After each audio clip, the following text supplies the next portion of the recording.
പിന്നെ നമ്മളെ ജിഫ്രി തങ്ങൾ പാപ്പ പറയണതേ ഒന്ന് കേട്ടോ കാണി. ഇപ്പൊ പള്ളി ഉണ്ടാക്കാന്ന് പറഞ്ഞത് ഇപ്പൊ എല്ലായിടത്തും ഒരു പണി, നല്ല പള്ളിയൊക്കെ തച്ചു പൊളിച്ച് പള്ളി ഉണ്ടാക്കുക. നന്നായിട്ട് അതാ നടക്കുന്നത്. ഒരു കുഴപ്പമില്ലാത്ത പള്ളിയാണെങ്കിൽ ഇപ്പൊ ഞാൻ കാവ്യായ ചില മഹല്ലുകളിൽ ചില പള്ളികളൊക്കെ പൊളി. ഞാൻ പറഞ്ഞ പൊളിക്കാണ്ട് എന്താ പതി പൊളിക്കേണ്ട വല്ല കാര്യം ഉണ്ടെന്നൊക്കെ ചോദിച്ചപ്പോൾ പൊളിച്ച് അവർക്ക് അടങ്ങുള്ളൂ. പിന്നെന്നാ അങ്ങനെ പൊളിച്ചോട്ടെ, ഞാനൊന്നും പറഞ്ഞില്ല അതിന്റെ സമയത്ത്. ഞാൻ ക്ഷമണം ചെയ്ത് തുടങ്ങുന്നുണ്ട്. പിന്നെ എന്നോട് പൊളിച്ചിട്ട് കിട്ടിയിട്ടില്ല, അപ്പോൾ അടിച്ചിട്ടൊന്നും പൊടിയുന്നില്ല. അപ്പൊ ഇതിന്റെ പഴയ ഉറപ്പ് പത്ര പള്ളിക്കുണ്ടാവില്ല, എപ്പോഴേ അടിച്ചു പൊളിക്കാൻ കഴിയും. പഴയ കാലപ്പത്തെ സിമന്റും ഒക്കെ ആ നിലക്ക് ഉറപ്പ് പറഞ്ഞു പോയി. അപ്പൊ പണ്ടത്തെ പള്ളി, അത് മാത്രമല്ല പണ്ടത്തെ പള്ളിക്ക് വേറൊരു ഗുണമുണ്ട്. നല്ല ഈമാനും ഇഖ്ലാസൊക്കെ ഉള്ള ആളുകൾ ഉണ്ടല്ലോ, വേറൊരു താല്പര്യം ഇല്ലാതെ ഉണ്ടാക്കി തന്നെ നിൽക്കണം അന്നത്തെ പള്ളികളൊക്കെ.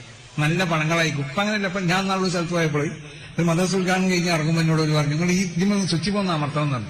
അതെന്തിനാന്ന് ചോദിച്ചു. അതാ പിന്നെ അവിടെ ആ സ്ക്രീനിമേല് ഞങ്ങൾ ഉണ്ടാക്കാൻ പോണ പള്ളി കാണും, അതിന് വേണ്ടിയിട്ടാണ് അതിന്റെ ഒരു.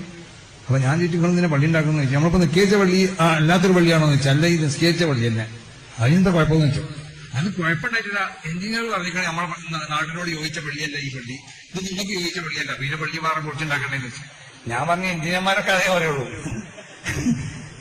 ഏത് പള്ളി ഉണ്ടായാലും അത് പൊളിപ്പിച്ചാണെന്ന് അറിയാം.